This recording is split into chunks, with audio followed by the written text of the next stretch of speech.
귀한 찬양 고백 감사합니다. 여러분 이 시간에 어디 와 계세요? 여기에요. 여기가 어디예요? 교회인데요. 더 정확하게는 예배하는 자리에 여러분이 지금 나와 계십니다. 여러분이는요, 내가 선택해서 예배 자리에 나오고, 내가 상황이 되면 뭐 예배드려 나오고, 뭐 안 나오면 못 나오고, 이렇게 생각하기 쉬운데, 여러분 하나님 앞에 예배하는 자리는 아무나 나오는 자리가 아닙니다. 여러분 하나님 앞에 나올 수 있는 자리는 아무나 나올 수 있는 게 아니고요. 어떻게 해야 나갈 수 있는가? 우린 자격이 없거든요. 우리에게는 주님 앞에 나올 수 있는 뭐 자격이나 이런 게 없는데, 어떻게 나올 수 있는가? 주님이 우리를 불러주셔서 우리가 이 자리에 나와 있는 거예요. 주님 우리를 선택해 주시고 또 나올 수 있는 자격을요 우리에게 두시는 것이 아니라, 우리가 뭐 잘 살아서, 우리가 잘나서, 우리가 뭐 헌금을 많이 해서 대단해서 우리가 이 자리에 나올 수 있도록 주님께서 부르신 것이 아니고, 유일하게 뭘로 힘입어서요? 주님의 십자가의 보혈의 은혜와 주님의 완전한 사랑을 힘입어서 우리가 주님 앞에 나올 수 있게 된 줄로 믿습니다. 여러분 그것이 여러분 얼마나 귀하고 놀랍고 감사한 일인지 여러분 아시기를 주님 여러분 축복합니다. 알면 여러분 우리가 예배드리는 자세와 태도가 여러분 완전히 달라져요. 여러분 우리가 그냥 나와서 예배드리는 것 같지만, 여러분 보세요. 누가 혹시 여러분 대단한 분이, 여러분 미국의 대통령이 여러분을 초대해가지고 여러분 백악관으로 여러분 가게 됐다. 여러분 어떻게 하시겠어요? 동네방네 소문 다 내실 거려 아마. 내가 미국 대통령이 나를 불러가지고 내가 백악관을 방문하게 됐노라고. 여러분 얼마나 영광스럽게 또 감격스럽게 생각하시겠어요? 불러 가보신 적이 있으셔야 그게 어떤 건지 좀 감이 잡으시려나요? 전혀 이러고 계시는 것 같아요. 여러분 그것과 비교할 수 없는 주님께서 저희를 주님의 보좌 앞으로 예배하는 귀한 자리로 불러주셨다면, 여러분 우리가 감사함과 기쁨으로 나오는 우리 모든 예배자들 되시기를 간절히 바랍니다. 또 어떻게 해요? 우리의 자격으로 나오는 것이 아니고요, 나올 때마다 주님이 십자가에서 베풀어 주신 보혈의 은혜 힘입어 우리가 하나님 앞에 나아갑니다. 그래서 여러분 예배는요 절대 여러분 그냥 왔다가 그냥 가는 게 예배가 아니잖아요. 여러분 마당만 밟고 가는 예배를 주님께서 원하시는 것이 아니고, 보좌에 계시는 그 주님 앞에 믿음으로 나아가 그 주님을 배웠고 그 주님과 만나고 우리의 영혼이 그 주님으로 인해서 힘을 얻고, 그 주님의 영광 때문에 우리의 심령과 삶이 새로워지고 힘을 얻고 주님 안에서 놀랍게 그렇구나, 우리가 부름받은 주님의 백성이구나, 하나님의 자녀이구나. 여러분 지금은 뭐 이제 용산으로 옮겨가 버렸지만, 옛날에 청와대는 누가 들어가요? 아무나 못 들어가요. 근데 여러분 프리패스 할 수 있는 조건이 있어요. 자격 있는 사람이 있어요. 누구예요? 대통령의 딸은 여러분 자연스럽게 들어갈 수 있어요. 그냥 들어만 왔다 갔다 하는 게 아니고요, 경호도 같이 붙어요. 보호와 모든 것들이, 이 대통령은 아버지가 됐는데 아버지 아들은요 딸은요 항상 경호 같이, 영부인도 같이 여러분 경호가 따라가잖아요. 여러분 하나님께서 저와 여러분을 그렇게 귀한 하나님의 자녀로 불러주신 줄로 믿습니다. 자격 없고 조건 없지만 사랑하셔서 턴색하셔서 그렇게 저와 여러분을 부르셨다면, 그 사랑과 은혜에 힘입어 늘 주님 앞에 기쁨으로 감사함으로 나가시는 저와 여러분 우리 모두가 되시기를 간절히 다시 한번 주님의 이름으로 축복합니다. 축복합니다. 우리 다시 한번 옆에 계신 분들과 인사 한번 나누겠습니다. 당신은 하나님의 자녀입니다. 네, 주님의 이름으로 축복합니다. 주님의 이름으로 축복합니다. 네, 감사합니다. 그런 주님의 자녀로 늘 주님을 예배하는 귀한 자리에서 승리하시는 우리 모두가 되시기를 간절히 바랍니다. 한 주 동안 평안하셨습니까? 저도 평안하게 잘 지냈는데 2주 만에 뵙습니다. 지난주에 제가 어떻게 됐는지 궁금하시는 분도 계실 텐데, 광고 들으셨겠지만 격리기간이어서 자가격리를 하게 되면요, 목사는 꼭 어떻게든지 무슨 날 확진을 받아도 웬만하면 다 이제 주일날 한 번이 꼭 끼게 되더라고요.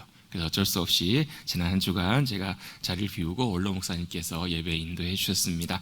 저는 격리 잘 마치고 잘 회복이 되었습니다. 제가 자가격리가 된 다음에 확진되고 이제 나오면서 여러 가지 생각들이 들게 됐는데요. 그 중에 하나가 뭐냐면 아파서는 안 되겠다 싶은 생각이 들더라고요. 다른 이유가 아니라 너무 많은 성도님들이 많이 걱정해 주시고 염려해 주시고 연락도 주시고 또 기도해 주셔가지고 감사하기도 하면서도 참 죄송스럽더라고요. 여러 가지로. 너무 많은 성도님들이 또 마음 써주시는 것 같아서 또 감사하기도 했지만, 좀 건강해야 되겠다라는 생각을 다시 한번 하게 됐습니다. 또 많은 분들이 제가 이제 집에서는 격리할 상황이 안 돼가지고, 저희 식구가 좀 많잖아요. 그래가지고 어쩔 수 없이 교회 사무실에 제가 일주일 동안 격리를 했는데, 목사님 식사는 어떻게 하셨어요? 평상시보다 더 잘 먹었습니다.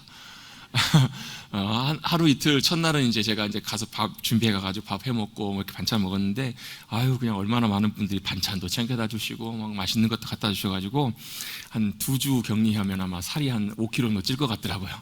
너무 많이 사랑으로 섬겨주셔서 평상시보다 더 잘 먹고 건강하게 감사하게 일주일 격리 기간을 잘 마쳤습니다.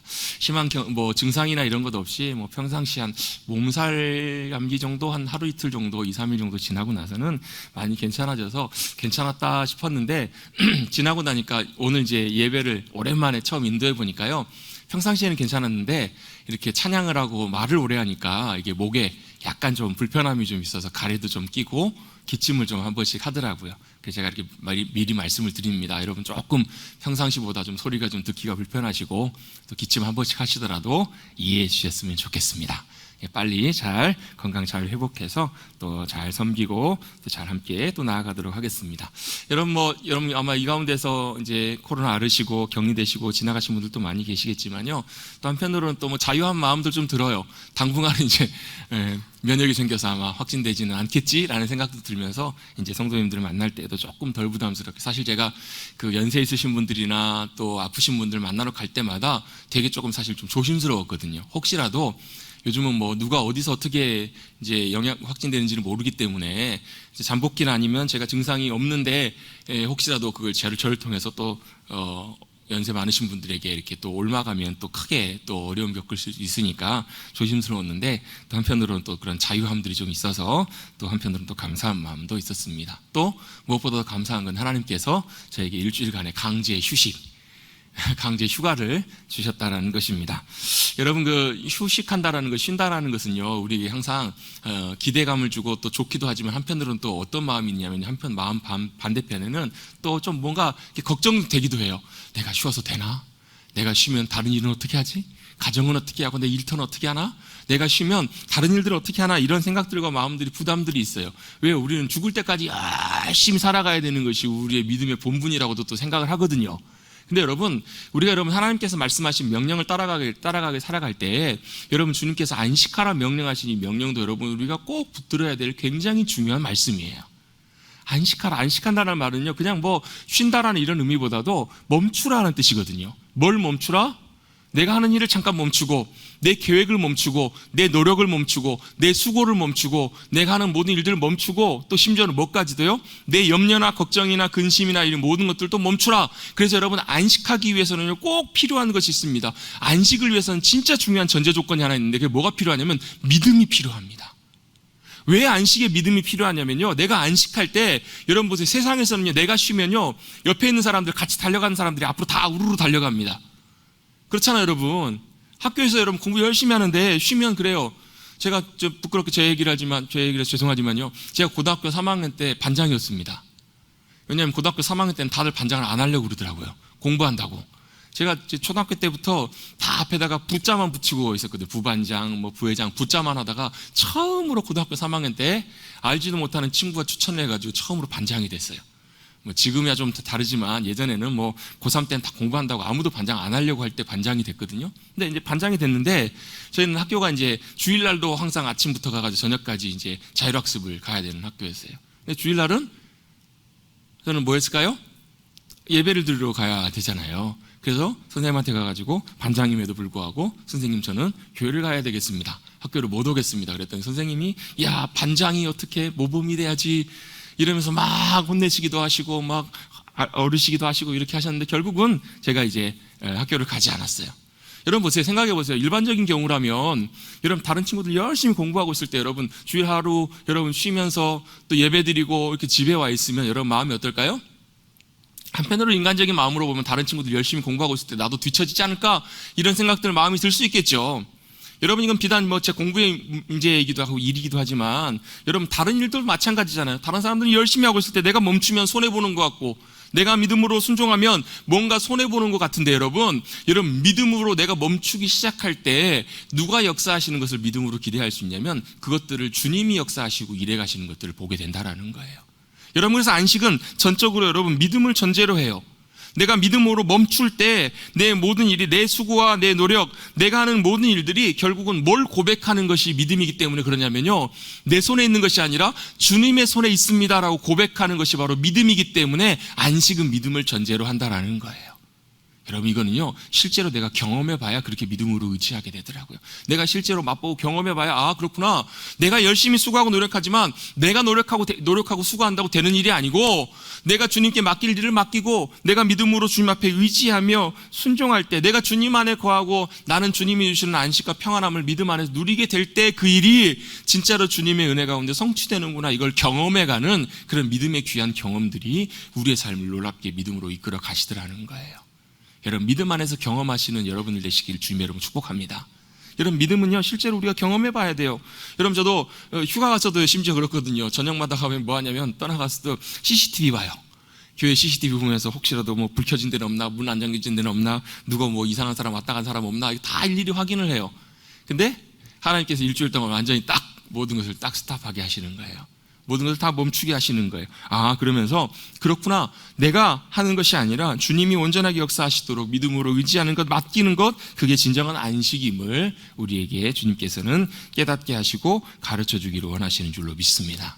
그래서 여러분, 믿음은요 실제로 내가 경험해가는 은혜가 참 중요하다라는 거예요. 어떤 경우에는 고난 가운데 내가 원치 않는 일들과 결과를 만날 때, 여러분 그 일들을 만났을 때 내가 원하는 것은 이거였는데 정반대 일들을 만나거나 경험하게 됐을 때, 여러분 믿음으로 여러분 그걸 한번 뒤집어 보세요. 그 뒤에 뭐가 있는지. 그 뒤에 보면요 기가 막히게 주님께서 예비해 주신 주님의 놀라운 은혜와 역사하심들이 반드시 그 안에 있는 것을 발견하게 돼요. 마치 뭐처럼 여러분 옛날에 여러분 다슬기 잡아보셨죠? 다슬기 막 물에서 보면 막 돌 다 뒤적거려 보잖아. 여러분 있나 없나 찾아보는 것처럼, 내가 원치 않는 일들을 만났을 때에도, 내가 그런 상황들을 딱 맞닥뜨렸을 때도 여러분 믿음으로 한번 뒤집어 보자고요. 여러분, 그래서 여러분 믿음으로 놀랍게 경험하는 그런 하나님의 은혜를 경험하시는 저와 여러분 되시기를 간절히 주님의 이름으로 축복합니다. 여러분, 우리가 지지난주에 여러분 요한복음 우리 11장 앞에 부분 나눴을 때도 이 부분을 함께 나눴어요. 여러분, 마르다와 마리아의 집에 여러분 큰 우환이 생깁니다. 어려움이 생겨요. 하나뿐인 남자 오라비 나사로가 죽을 병에 걸려요. 죽어가요. 그래서 이들이 어떻게 하나요? 그들이 사랑하고 또 그들을 사랑하셨던, 그들과 굉장히 가깝게 지내셨던 예수님께 사람을 보내서 전가를 보냅니다. 예수님께서 사랑하셨던 나사로가 지금 죽을 병에 걸렸습니다. 병에 걸렸습니다.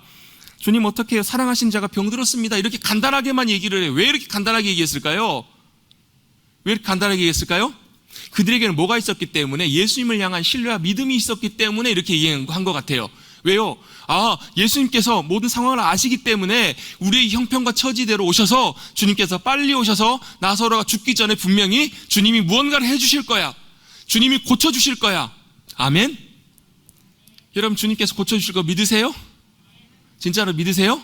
이 마르다와 마리아도 똑같이 믿었다고요. 신뢰했기 때문에 어찌 보면 너무나 태연자적하게, 너무나 편안하게 예수님께 소식을 전하고 있어요. 우리 같았으면 예수님 빨리 오세요. 바짓가랑이라도 붙잡을 것 같은데 굉장히 편안하게 얘기를 해요.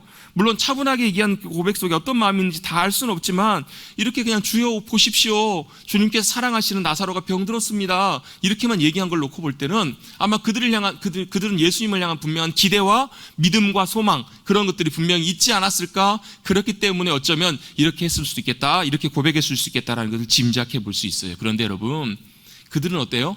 예수님이 빨리 오셔서 고쳐주셨을 것 같은데, 그들의 기대나 그들의 바램과는 정반대로 예수님께서 가세요? 안 가세요? 안 가세요. 시간을 지체하세요. 이틀이나 시간을 머무세요. 지체하세요. 왜 그러셨을까요?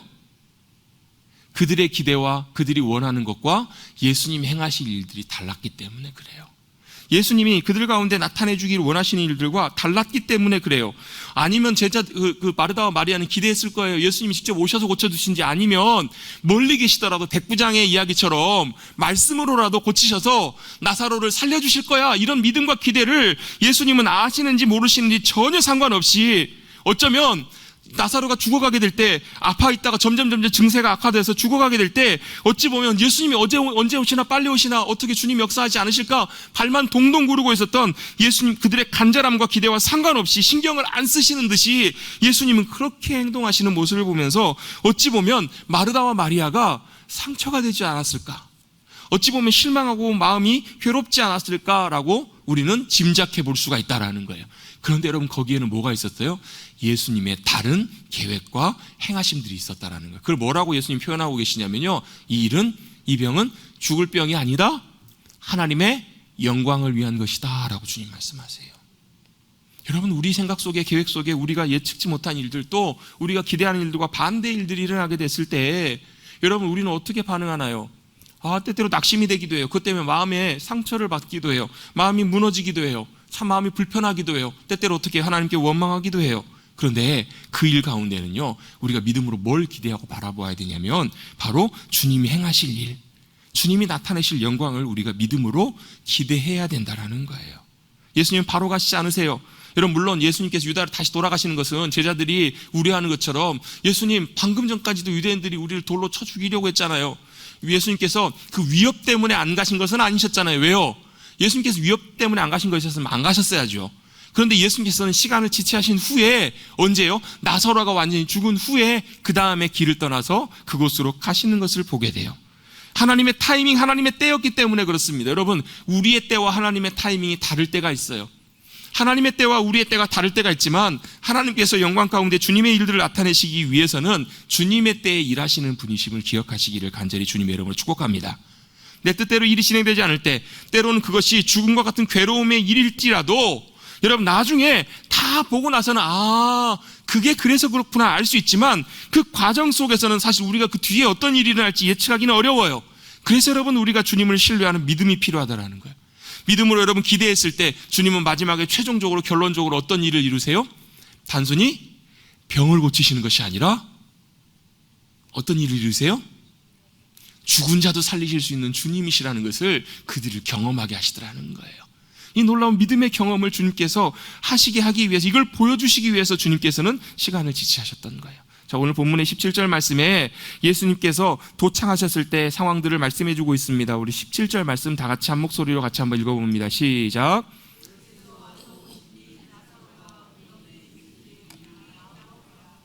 아멘. 예수님께서 도착하셨을 때는 이미 나사로가 죽은 지 나흘이나 된 시점이었다는 것을 밝히고 있어요. 왜 여러분, 예수님께서 그 도착하셨을 때 나사로가 죽은 지 나흘이다라는 것을 구체적으로 시간을 명시하고 있을까요? 분명히 나사로가 죽었다라는 것을 사실 확인하기 위해서. 여러분, 보통 그렇잖아요. 요즘도 종종 돌아가셨다가 잠깐 후에 다시 호흡이 돌아오시는 그런 경우들이 있잖아요. 막 기적적으로 막 놀랍게 이해가 되지 않지만 임사라고 그래서 죽었다가 다시 돌아오시는, 살아나시는, 뭐 하루가 지나서. 그래서 여러분, 우리나라 장례도 보면 보통 돌아가시면 우리는 보통 일반적으로 3일장을 진행을 하잖아요. 첫째 날 돌아가시면 보통 이제 우리 기독교식으로 말하면 이제 임종예배, 위로예배를 드립니다. 그리고 돌아가신 지 한 24시간을 즈음으로 해가지고 뭘 하나요? 입관 예식을 진행을 하죠. 사람이 염을 하고 다 맞고 이제 관에 남겨진 굴을, 시신을 이제 안치합니다. 왜 그렇게 24시간의 시간을 두는가? 혹시라도 그 안에 간혹 가다가 소생하는 경우들이 종종 있을 수 있기 때문에 그 시간적인 보통 기간들을 보통 일반적으로 두잖아요. 근데 여러분, 유대 땅은요, 팔레스타인 땅은 날씨가 굉장히 덥기 때문에 사람이 죽으면 시신이 바로 부패하기 시작한다고 해요. 그래서 유대인들의 장례는요, 사람이 일반적으로 죽으면 바로 거의 그날 거의 일반적으로 장례를 먼저 치러요. 무덤에 먼저 이렇게 안치를 합니다. 그럼 그 사도행전 5장에도 보면 아나니아와 삽비라가 하나님 앞에서 거짓말하다가 그 자리에서 즉시 죽임을 당하잖아요. 남편 아나니아가 먼저 죽임을 당한 다음에 사람들이 어떻게 해요? 그 시신을 메어다가 바로 장사하고 돌아왔을 때 그 삽비라 아내도 거짓말하다 그 자리에 죽잖아요. 이런 걸 볼 때 유대인들은 장례가 바로 죽으면 바로 그 다음에 무덤으로 안치하는구나, 이런 것을 알 수 있어요. 근데 이미 벌써 나흘이나 됐다라는 것은 이미 잠깐 죽었다가 다시 깨어날 수 없는 상태라는 것을 성경이 우리에게 분명히 말씀해 주고 있어요. 그 말은 무슨 얘기냐? 더 이상 그 사람들은 어떤 사람이라도 그 죽음 앞에서 아무것도 할 수 있는 것이 없다라는 것을 분명히 못을 받고 이야기를 시작을 하는 거예요. 사람들이 그렇잖아. 잠깐 죽었다가 다시 이렇게 살아나는 그런 경우 종종 있기 때문에 그런 건데 그것이 전혀 아니라는 거예요. 더 이상 이제 사람이 할 수 있는 것은 아무것도 없을 때 사람들은 뭘 하는가? 18절 19절에 보시면 이렇게 기록하고 있습니다. 베다니는 예루살렘에서 가깝기가 한 오리쯤 되매. 자, 오리가 얼마 정도 돼요? 우리 요즘 이제 거리 기준으로 보면 한 2km 정도 되잖아요. 근데 실제 이제 성경의 그 기록으로 보면 그 단위를 계산해 보면 한 2.9km, 약 한 3km 정도 되는 거리라고 합니다. 그렇게 멀지 않는 거리예요. 근데 그 베다니가 예루살렘에서 한 3km 정도 떨어진 거리인데 왜 이걸 설명했을까? 19절입니다. 19절 말씀 우리 같이 한번 한 목소리 읽어보겠습니다. 시작.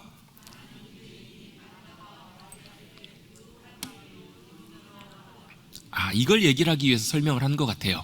베다니가 예루살렘에서 멀지 않았기 때문에 많은 사람들이, 아마 예루살렘에 있었던 사람들도 무슨 소식을 듣고요? 부고를 들은 거예요. 부고. 나사로가 죽었다라는 소식을 듣고 뭐하러 오는 거예요? 그 남겨진 유족인 마르다와 마리아에게 그 오라버지의 장래의 일로 인해서 슬픔을 당한 그 가정을 뭐하러 왔어요? 위로하러 왔다라는 거예요. 많은 사람들이 조문하러 왔습니다. 슬픔 당한 사람들을 위로하기 위해서 왔어요. 여러분, 많은 사람들이 여러분 장례식장에 찾았습니다. 여러분, 뭘 할 수 있을까요?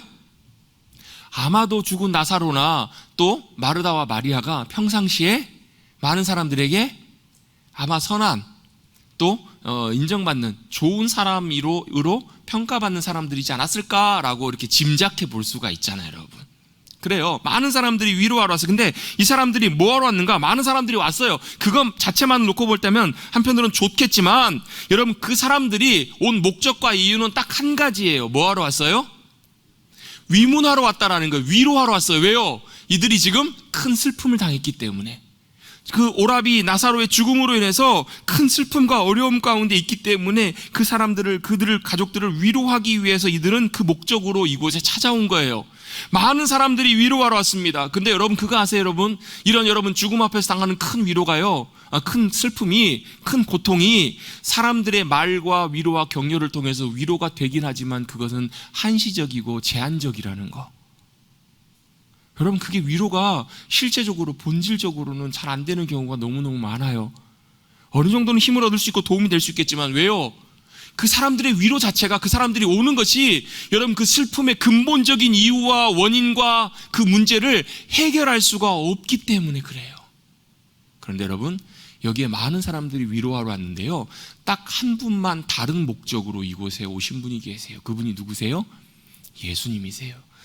모든 사람들은요 그냥 슬픔을 위로하러 왔지만 예수님만이 다른 목적과 이유로 이곳에 오셨어요. 예수님의 목적은 다른 이유에 있었어요. 목적으로 오셨어요. 그냥 위로하기 위해서 오신 분이 아니셨어요. 여러분, 이것이 중요한 사실이에요. 예수님이 우리를 찾아오실 때는요, 방문하실 때는 여러분, 우리의 기대나 우리의 기대하는 것 이상의 놀라운 주님의 이유를 갖고 찾아오신다라는 거예요. 여러분, 요한복음에 보면요 7가지 큰 기적들이 나와요. 다른 복음서에 보면 더 많은 기적이 나오지만 요한이 좀 의도적으로 좀 기적을 정리한 것 같아요. 7가지만 딱 정리해가지고요 기록이 나오는데, 여러분, 첫 번째 예수님께서 행하셨던 기적이 뭐예요? 요한복음 2장에 나오는 가나의 혼인잔치에서 물을 포도주로 바꾸시는 기적이에요. 그리고 여러분, 7번째 마지막 기적이 뭘까요? 오늘 우리가 읽었던 11장에 나오는 죽은 나사로를 살리시는 기적이에요. 근데 이게 무슨 연관이 있을까? 여러분, 여러 가지 공통점들이 있는데요, 무엇보다도 제일 중요한 것은 그곳에 누가 계셨냐면 예수님이 계셨다라는 거예요. 예수님이 찾아가십니다. 자, 결혼식장에서 여러분 포도주가 떨어졌다는 것은 이제 결혼식의 흥이, 모든 것이 다 깨져버린 거예요. 끝나버린 거예요. 여러분 생각해 보세요. 가장 행복해야 되고 가장 기쁨이 있어야 되고 가장 복된 자리여야 되는 결혼식장이 쉽게 말하면 갑작스럽게 예상치 못한 일로 인해서 이제 파장하게 된 거예요. 얼마나 여러분 당혹스러울 일이에요.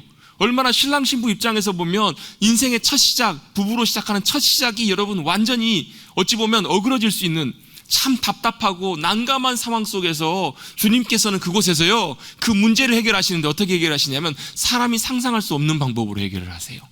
중요한 것은요, 주님의 그 기적의 사건이 바로 그들이 당하는 당혹스러움과 괴로움과 슬픔과 걱정을 뭘로 바꾸셨다라는 거냐면 참된 결혼식장의 기쁨으로 바꾸셨다라는 거예요. 여러분, 오늘 예수님이 찾아가셨던 이 마르다와 마리아의 집, 이 집에 찾아가신 방문과 목적과 이유도요 그냥 그들이 기대했던 것처럼 그냥 위로나 도움이 아니에요. 그냥 병을 고치시는 것이 아니라 뭘 위해서 가셨냐면요, 그들이 근본적으로 당하는 고통과 아픔, 그 죽음과 그 만나는 그 고통과 괴로움을 주님께서 뭘로 바꾸시기 위해서요? 생명과 기쁨과 소망으로 바꾸시기 위해서 그 자리에 가셨다라는 거예요. 그것을 바꾸실 수 있는 분, 유일한 분이 바로 예수님이시라는 것을 보여주시는 기적이 바로 11장에 나와 있는 죽은 나사로를 살리시는 여러분 기적이라는 것을 여러분 믿으시기를 주님의 이름으로 축복합니다. 그래서 여러분, 어떤 목사님 그런 얘기를 하시더라고요. 그리스도인들에게 죽음은 없다. 왜요? 우리도 죽음을 만나요. 여러분, 우리 사랑하는 형제들 가운데서도, 형제 자매들, 우리 성도님들 가운데서 죽음을 만나신 분들 계세요. 여러분, 벌써 제가 이제 머릿돌교회 부임한 지 이제 몇 달 후면 만 5년째 됩니다. 근데 제가 느끼는 것 중에 하나가 뭐냐면요, 그래도 좀 젊으신 분들, 여기 계신 분들 다 젊으시기 때문에 괜찮으세요. 근데 여러분 조금 연세가 고령이신 분들은요, 제가 뭘 느끼냐면 5년 전과 5년 후가 지금이 굉장히 많이 달라지는 걸 많이 느껴요. 5년 전보다 많이 연로해지시고요, 많이 약해지시고요, 많이 굉장히 나이가 드셨다라는 것을 많이 느끼게 되더라고요. 여러분 막 70대 80대 넘어가시니까요, 해가 다르게 많이 약해지시고 연로해진 모습들을 많이 봐요. 그러면 덜컥 제 마음속에 무슨 생각이 드냐면, 하나님 혹시라도 우리 사랑하는 귀한 성도님, 사랑하는 귀한 분들 주님 불러가시면 어떡해요? 저 허전해서 어떡해요? 안 보이시면 어떡해요? 그런 마음이 들어요. 제가 여러분 항상 교회 부임할 때마다 기도하는 기도가 있어요. 주님, 주님의 은혜 가운데 장수의 복을 주셔서 정말 주님이 허락하시는 가장 귀한 때, 복된 때, 하나님의 은혜 가운데 주님의 부르심 앞에 나가게 하여 주옵소서. 우리 성도님들이 그런 성도들이 되기를 원한다고 늘 기도하거든요.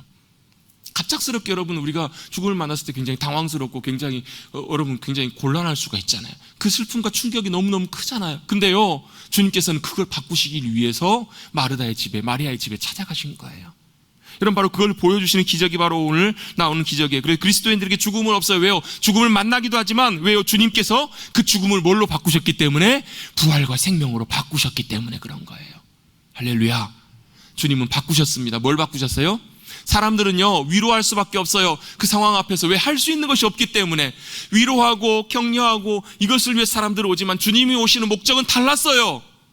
그들에게 그 죽음을 넘어서서 그 죽음을 바꾸실 생명이, 그 부활의 영광이 주님께 있다는 것을 보여주시기 위해서 오신 거예요. 주님이 오신다는 소식을 듣고 마르다가 그 소식을 듣고 달려나갑니다. 21절 20절에 달려나가는 소식을 듣고 21절에 이렇게 얘기합니다. 21절 같이 한번 읽어보겠습니다. 시작. 마르다가 예수께 여짜오되,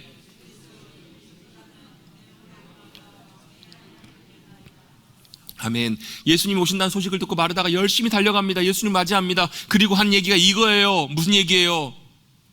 여러분 이 얘기의 핵심적인 내용이 뭐예요? 딱 한마디로 줄여보면 이거예요. 만약에요. 만약에. 그쵸?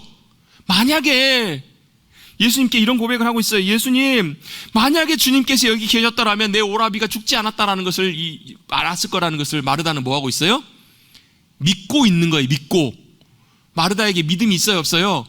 믿음이 있어요. 만약에 예수님이 여기 계셨더라면 주님께서 나사로가 죽지 않도록 주님께서 고쳐주셨을 텐데, 이 만약에라는 것이 포함되어 있어요. 여러분 이 마르다의 마음이 어떤 마음이라고 생각되세요? 여러분 물론 여러분 완전히 대놓고 주님께 원망하는 것 같지는 않아요. 주님께 원망하고 불평하는 것 같지는 않아요. 근데 마음속에 뭐가 있어요? 좀 아쉬움이 있어요. 회한이 있어요. 좀 뭔가 서운한 감정들이 조금 있던 것을 보게 돼요. 왜요? 아니 예수님 만약에 계셨다면, 여러분 우리도 그럴 때 있으시잖아요. 여러분 만약에 그때, 만약에는 주로 대부분 어때요? 과거잖아요. 과거에 지나간 일들이에요. 여러분 뭐 이제 결론적인 얘기고 나중에 뒤에서 나눌 부분이긴 하지만요, 여러분 믿음은요 과거를 돌아보는 것이 믿음이 아니에요. 결론적으로 믿음은 뭐냐면요, 앞으로 주님이 행하실 일들을 현재 내 삶으로 끌어당기고 나타나게 하는 것이 믿음이라는 거예요. 여러분 마르다는요 한편으로 보면 후회하고 예수님 마음속에 예수님을 향한 약간의 원망도 좀 있는 것 같아요. 그죠? 왜요? 여러분도 그러시잖아요. 여러분 때때로 하나님께 어떤 것들을 기대하고 기도했는데 하나님이 그대로 일들을 진행하시지 않고 역사하지 않았을 때, 여러분 우리의 마음속에 어떤 마음이 있어요? 하나님 앞에 서운한 마음 가져보신 분, 하나님 앞에 섭섭해 보신 분, 하나님 앞에 섭섭한 마음 가져보신 분, 아무도 아니신 것처럼 얘기하지만 제가 다 압니다. 그렇잖아요. 여러분 하나님 때문에 섭섭한 마음, 또 때때로 서운한 마음, 그로 인해서 여러분 원망하고 불평했던 적 다 있으시잖아요. 여러분 그럴 때가 있다는, 그런 마음들이 있을 수 있다라는 거예요. 물론 여러분 결론을 다 알고 나면 그게 그렇구나 알게 되겠지만, 그 순간엔 그 상황 속에서는 여러분 우리의 마음속에 그런 마음들이 들 수가 있잖아요. 마르다의 마음속에 이런 마음들이 좀 있었던 것 같아요. 근데 그리고 나서 22절에 보면 이렇게 얘기합니다. 그러나 만약에 예수님이 계셨다면 좋았겠지만 아니라는 거예요. 이미 어때요? 이미 일은 지나가 버린 일이라는 거예요. 그러면서 이렇게 예수님께 고백합니다. 그러나 나는 이제라도 주께서 무엇이든지 하나님께 구하시는 것을 하나님께서 주실 줄을 압니다. 이렇게 고백하고 있어요. 이거 뭐예요? 참 귀한 믿음의 고백이잖아요. 뭘 구하고 있어요? 지금 마르다는 지금 뭘 기대하고 있을까요? 나사로를 주님께 살려주실 거라는 걸요? 아니요, 이건 아닌 것 같아요. 왜요? 이 마르다의 행동들을 보면 그건 아닌 것 같아요. 여러 가지가 나오는데요, 예수님이 내 오라비가 살리라 말씀하셨을 때도 마르다는 뭐라고 대답하냐면 지금이 아니래요. 나중에 마지막 순간에 다 부활하게 될 때 부활할 거라고 그는 그렇게 믿고 있는 거예요. 또 언제요? 예수님이 나중에 이제 39절에 보면 뒷부분에 보시면 나사로의 무덤에 가가지고 돌을 굴려놓으라 말씀하실 때 뭐라고 마르다가 얘기하냐면은 주님 썩어서 벌써 시체 썩는 냄새가 나는데 왜 무덤 문을 열라고 하세요? 땅을 파라고 하세요? 이렇게 반응하는 것을 볼 때 마르다는 지금 뭘 생각하고 있는 거예요? 예수님이 하나님 아버지 앞에 구하시면 죽은 나사로도 살리실 수 있다라는 것을 믿어요, 못 믿어요? 기대를 못하고 있는 거예요. 전혀 믿지 못하고 있는 거예요. 자, 보세요. 이것들을 보게 되면 그 마르다는 지금 뭘 기대하고 있을까? 아마 이 추측해 보면 예수님이 기도하시면 우리에게 하나님께 주시는 하늘의 위로와 평안 정도는 주실 거라고 그는 기대하고 있었지 않았을까? 기대하면 주님께서는 그냥 우리에게 또 다른 필요한 것들을 주시지 않을까? 이 정도로 기대하고 이렇게 믿음으로 고백하고 있어요. 여러분, 이 마르다의 고백들 하나하나 놓고 보면요, 사실 진짜 좋은 믿음의 고백들이에요. 정말로 귀한, 하나도 여러분 틀린 말이 없는 진짜 중요한 믿음의 고백들이에요. 근데 뭐가 문제냐면요, 이게 하나 차이가 있어요. 예수님이 지금 마르다에게 말씀하기를 원하시고 요구하시는 것과 기대하시는 것과 마르다가 믿고 생각하고 있는 것 사이에 차이가 있다라는 거예요. 자, 한번 보겠습니다. 23절입니다. 23절. 예수께서 이르시되 내 오라비가 다시 살아나리라. 예수님이 분명히 말씀하시잖아요. 근데 24절 한번 같이 읽어봅니다. 24절 시작.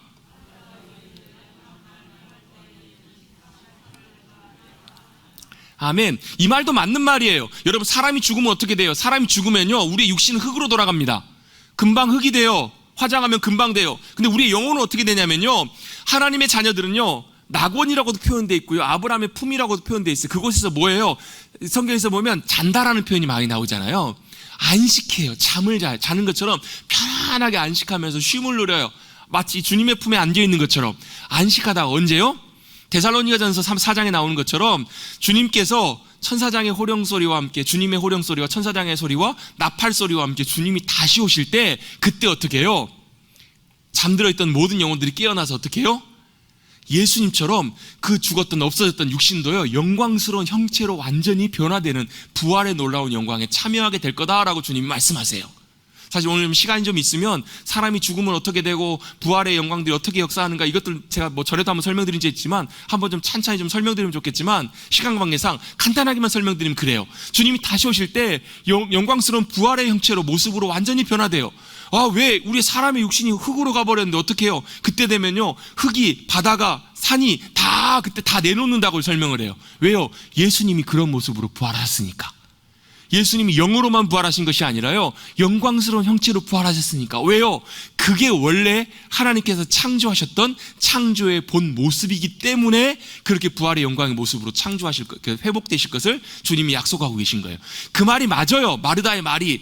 마지막 때에는, 마지막 날에는 부활할 때 다 우리가 사랑하게 될 것을 믿습니다. 이 믿음의 고백이 맞아요, 틀려요? 맞아요. 근데 뭐가 문제예요? 주님이 의도하신 것은 뭐냐면요, 그 부활의 영광을 네가 지금 보게 될 거라는 얘기예요. 근데 마르다는 그걸 상상할 수가 없었던 거예요. 생각할 수도 없었던 거예요. 여러분, 우리는요, 우리가 알고 믿는 것이 여러분 우리의 믿음이라고 생각합니다. 그게 근데 여러분, 때때로 보면 여러분, 하나님 차원이 아니라 우리 차원에서 머물러 있는 경우들이 굉장히 많아요. 우리가 이해하고 믿고 알고 있는 그 차원으로 믿는 거예요. 그래서 하나님께서 심지어는 뭘 믿느냐면, 마르다는요, 하나님이 보내셔서 하나님의 전능하신 능력으로 놀라운 일들을 이루실 거라는 것을 마르다는 믿고 있어요? 못 믿고 있어요? 믿고 있어요. 그 주님이 분명히 그러신 분이시라는 것을 의심치 않고 확실하며 믿고 있어요. 그런데 여러분, 우리의 믿음은요, 우리의 수준에서 머물러서는 되는 것이 아니고요, 하나님이 행하실 그 차원까지 여러분, 우리의 믿음이 넓어질 필요가 있다는 거예요. 주님이 행하실 일들을 놀랍게 믿음으로 신뢰하고 우리의 믿음이 참 믿음으로 자라갈 필요가 있다는 거예요. 여러분, 그게 안 되면요, 우리는 머릿속으로는 믿어요. 머릿속으로는 알아요. 믿습니다. 아멘. 다 해요. 근데 여러분, 그 믿음이 여러분 우리의 실제 삶 속에 살아 역사하는 참된 믿음으로 나타나지가 못한다라는 거예요. 여러분, 한번 여쭤보겠습니다. 제가 증거를 한번 대드릴게요. 여러분, 하나님 전능하시다는 거 믿으세요? 여러분, 하나님 신실하시다는 거 믿으세요? 여기 계신 분들은 그래도 대부분 다 믿고 동의하실걸요? 근데 여러분, 그 믿음이 대부분의 경우에 우리 머릿속에, 우리의 믿음, 그냥 우리의 마음의 동의에 머물러 있는 경우들이 진짜 많다라는 거예요. 어떻게 해요? 주님이 전능하시다라는 걸, 주님이 신실하시다라는 것을 실제 우리의 삶에서 경험하고 맛보아 알게 될 때 그 믿음이 여러분 어떻게 해요? 참 믿음으로, 정말로 주님을 신뢰하는 믿음으로 자라간다라는 거예요. 세워져 간다라는 거예요. 그래서 주님께서 전능하신 능력으로 우리의 모든 상황을 아시고 신실하시게 우리의 모든 필요한 상황들을 채우실 거라는 것을 믿음으로 기대하게 돼요. 여러분, 그런 참 믿음 가운데 세워져 가기 시작하면 그런 똑같은 상황 속에 놓였을 때 어떻게 하는지 아세요? 흔들리지 않아, 요동치 않아. 주님이 또 이번에도 주님께서 놀랍게 신실하게 역사하실 거라는 것을 믿음으로 기대하게 되고 의지하게 돼요. 제가 지난주에 어떤 목사님 그 얘기를 잠깐 들었는데요. 한 목사님께서 오래 알고 지내셨던 그 선교사님이 동남아시아에 계셨던 그 선교하시는 선교사님이 계시는데 그냥 오랫동안 알고 지내시고 소식만 듣고 지내시고 특별하게 많은 걸 후원하고 그런 분은 아니셨는데 갑자기 어느 날 기도하고 있는데 갑자기 그 선교사님 생각하시면서 그 선교사님 딸이 대학생인데 아마 미국에서 공부한다고 했지, 그런 얘기를 얼핏 들었던 게 생각이 나시더라는 거예요. 그래서 그 대학생인데 잘 지내고 있는지, 또 혹시 도움이 필요하진 않은지 그런 마음이 문득 들더라는 거예요. 기도하는데 아침에. 근데 아니나 다를까 그날 저녁에 이메일로 뭐가 왔냐면 그 선교사님한테서 정기적으로 가끔 한 번씩 오는 선교 기도 편지가 온 거예요. 그래서 이제 저희 교회도 이제 뒤에다 보면 선교사님들이 이렇게 주님께서 역사해 가고 계십니다. 또 선교지 상황이 이렇습니다. 또 기도해 주세요. 이렇게 기도 편지가 오면 제가 붙여놓잖아요. 그게 온 거예요. 그래서 와가지고 그 내용을 쭉 읽고 있는데 그 뒤에 이제 맨 뒤에 이걸 위해서 기도해 주세요. 그 몇 가지 기도 제목 중에서 뭐가 있냐면 우리 딸아이의 학비를 위해서 좀 기도해 주세요. 대학 등록금 학비 수업료를 위해서 주님께서 해결해 주시도록 생각할 때 기도해 주세요. 이렇게 기도만 그냥 간단하게 나온 거예요. 이 목사님 어떻게 하셨을까요? 그걸 딱 듣고 해가지고 바로 선교사님한테 연락을 드린 거예요. 선교사님 어떻게 상황을 듣고 얘기 들었더니 그 딸이 이제 공부를 잘해가지고 미국에 있는 대학에 이제 공부를 하고 있는데 의학 계열에서 공부를 하고 있었나 봐요. 여러분 이제 보통 의학 계열이나 이런 데가 학비가 굉장히 비싸잖아요. 그래서 물어봤대요. 학비가 얼마 정도 드냐고, 얼마 필요하냐고 그랬더니 선교사님이 10,000불 정도가 필요하다는 거예요. 10,000불이면 우리나라 돈으로 치면 요즘 한 200만 원 정도 되잖아요. 200만 원 되잖아요. 알겠다고 이 연락을 끊고 기도하면 성도님들에게 광고를 했대요. 어디 동남아시아 어디 계신 선교사님이 따님이 이제 학교를 다니고 있는데 이런 수업료 때문에 이렇게 좀 필요가 있어서 기도를 부탁하시더라고. 우리 기도하시면서 원하시는 분 계시면, 감동되시는 분 계시면 헌금을 우리 같이 하자. 그래가지고 그냥 간단하게 한 2번 정도, 2주 정도만 간단하게 광고를 하고 헌금을 했는데 헌금이 얼마가 됐냐면 성도님들이 헌금을 했더니 계산을 해보니까 1,700만 원 정도가 헌금이 됐더라는 거예요. 그래서 그렇구나, 성도님들은 많이 하셨네. 그 중에 보면 한 분은 막 1,000만 원 헌금하셨는데 그런 형편이 아니신데도 마음에 감동이 돼서 이렇게 헌금을 하셨다라는 거예요. 그래가지고 이제 헌금을 해서 10,000불 정도 필요하시다고 하니까 10,000불 정도 해당되는 한 1,200만 원 정도만 보내면 되겠지 해가지고 보내드렸어요. 그때 그 선교사님은 또 철저하신 분이셔가지고 그 받은 거랑 어떻게 집행됐는지 내역들이랑 이런 걸 다 영수증까지 첨부해가지고 이렇게 보내주신 거예요. 근데 목사님 딱 받아봤더니 등록금 수업료 고지서를 봤더니 10,000불이라고 얘기하셨는데 알고 보니까 15,000불이었던 거예요, 수업료가. 그래서 왜 이렇게 된 거냐 여쭤봤더니 선교사님이 너무 미안해가지고 죄송스러워서 10,000불 정도만 말씀을 드리고 혹시 좀 도움을 주시면 나머지는 어떻게든지 이제 예리저리 융통을 하고 해갖고 좀 해보려고. 근데 그걸 여러분 누가 알고 계셨어요? 하나님은 다 알고 계셨던 거예요. 이걸 딱 듣는 순간에 목사님이 하면서 하나님이 1,700만 원을 헌금하게 하셨던 이유가 있구나. 왜요? 15,000불이 대충 계산해보면 한 1,700만 원 정도 되잖아요. 즉시 그걸 바로 보내셨다라는 거예요. 선교사님 아니 괜찮다고 하는데 목사님이 뭐라고 하셨냐면 이것은 하나님께서 보내주신 거라고. 여러분, 하나님께서는 신실하게 우리의 모든 형편과 처지를 다 알고 계시는 분이시잖아요, 여러분. 여러분, 이걸요 남의 얘기가 아니라요 그냥 머리로만 그런 분이시구나 이게 중요한 것이 아니고, 여러분 우리가 이것을 실제로 주님을 우리의 삶 속에서 믿음으로 신뢰함 가운데 경험하는 것이 너무너무 중요하다니까 여러분. 그것을 영어로 경험한 가운데 주님은 전능하신 하나님이시다, 채우시고 역사하신. 여러분 이런 얘기는 여러분 하려고 하면요, 여러분 제가 또 몇 가지를 더 이렇게 들었던 얘기, 기억난 얘기 적어왔거든요. 시간 관계상 다음에. 또 저도 개인적으로 그런 경험들이 너무너무 많아요. 왜요? 주님은 신실하신 분이시기 때문에, 전능하신 하나님이시기 때문에 우리의 모든 것을 채우시고 역사하실 수 있는 주님이시라는 것을 우리의 삶의 자리에서 믿음으로 경험하고 우리가 실제로 깨달아야, 알게 되어야 우리가 우리 차원에서만 믿고 머리로만 믿고 고백하는 것이 아니라 하나님 차원에서 행하실 수 있는 놀라운 일들을 믿음으로 기대할 수 있는 믿음의 문들이 열려진다는 거예요. 마르다에게는 이게 필요했던 거예요. 주님이 이렇게 말씀하십니다. 나는 부활이요 생명이니 나를 믿는 자는 죽어도 살겠고 무릇 살아서 나를 믿는 자는 영원히 죽지 아니하리니 뭐라고요? 이것을 내가 믿느냐라고 말씀하셨을 때 마르다는 뭐라고 고백해요? 27절 같이 한번 읽어봅니다. 시작.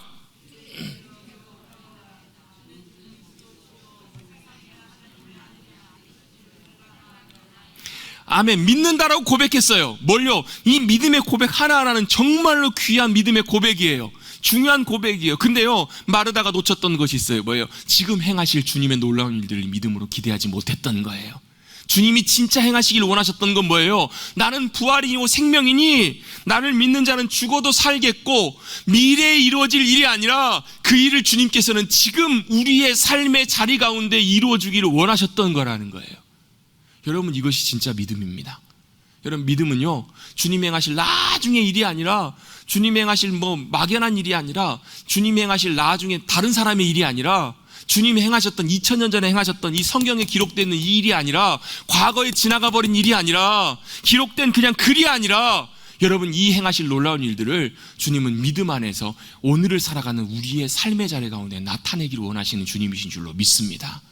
그래서 여러분, 나는 부활이요 생명이니 이것이요, 여러분, 우리가 장례식 때만 고백하는 고백이 아니라는 거예요. 우리가 사랑하는 사람을 먼저 떠나보냈으니까, 주님이 먼저 부르셨으니까 나중에 우리 부활의 영광에 참여할 때 그때 만나겠지, 이게 아니라요. 뭐라고요? 지금 이 순간에도 주님이 우리의 부활이 되시고 생명이 되신다라는 거예요. 할렐루야. 이걸 여러분 믿고 고백하시는 여러분 되시기를 주님의 이름으로 축복합니다. 여러분, 죽음과 또 그 이후의 부활의 사건은 미래적인 사건이지만, 이 미래가 현재로 찾아오는 것, 현재로 우리의 삶 가운데 임하는 것, 그게 바로 믿음의 삶이라는 거예요. 여러분, 주님께서는 바로 그것을 우리에게 말씀해 주기를 원하세요. 여러분, 아까 마르다의 얘기처럼 만약에 여러분 과거에 매이지 마십시다. 여러분, 지나가버린 일에 우리 여러분 관심 마음을 두시지 마시라는 거예요. 또 주님이 앞으로 행하시겠지, 주님이 알아서 잘해주시겠지, 이게 아니라 주님 행하실 일들을 믿음으로 기대하며, 오늘 이 시간 이 자리에서 여러분 주님 행하실 일들을 놀랍게 기대하고, 주님이 나의 생명이 되시며 승리가 되시며 부활, 여러분 부활 생명이 여러분 우리에게 왜 중요하냐면요, 주님이 부활 생명이라는 것은 뭘 이기셨냐면 죽음을 이기셨다는 거잖아요. 여러분, 우리의 인생의 맨 마지막의 순간에 우리가 감당하지 못할 죽음을 주님이 이기셨다면 나머지 모든 것들도 주님께서는 주님 안에서 우리에게 승리를 주시는 승리의 주님이 되시잖아요. 여러분, 할렐루야.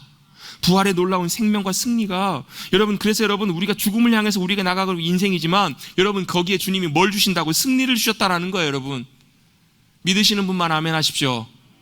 여러분, 주님께서 죽음을 향해 가는 우리에게 그 죽음의 승리, 패배가 아니라, 죽음의 절망과 낙심과 고통이 아니라, 여러분 승리를 주님께서 우리에게 주시기를 원하셨던 거예요. 죽음을 깨뜨리시고 이기시고 생명으로 하여금 놀랍게 주님의 생명으로 다시금 일어나서 부활의 영광을 주님께서 마리아에게 보여주셨던 것처럼, 나사로의 사건을 통해서 보여주셨던 것처럼, 오늘 살아가는 우리들에게도 주님께서 이 생명과 부활의 영광으로 승리하며 삶을 살아가는 우리가 되기를 주님께서 기대하고 계시는 줄로 믿습니다.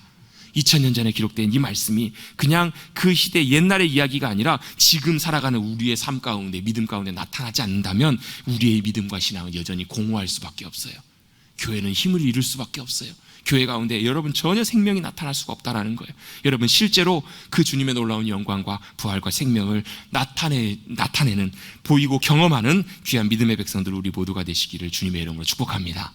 그래서 여러분, 우리의 믿음의 여정은요, 우리의 믿음이 자라간다는 것은 여러분 주님이 말씀하셨던 과거의 말씀의 기록들이 현재의 나의 삶으로, 과거의 나의 하나님, 또 놀랍게 전능하신 역사하신 하나님이 저 하늘에 계시는 멀리 계신 하나님이 아니시라 바로 우리의 이 삶의 자리에서 역사하시고 함께 하시는 하나님이시라는 그 간격이 좁아져 가는 것, 가까워져 가는 것, 그게 바로 우리의 믿음의 여정임을 여러분 꼭 기억하시고, 화석처럼 흔적만 남아버린 이론만 믿음의 삶이 아니라 실제로 그 주님의 놀라운 생명과 부활의 영광을 누리며 살아가시는 저와 여러분 우리 모두가 되시기를 주님의 이름으로 축복합니다.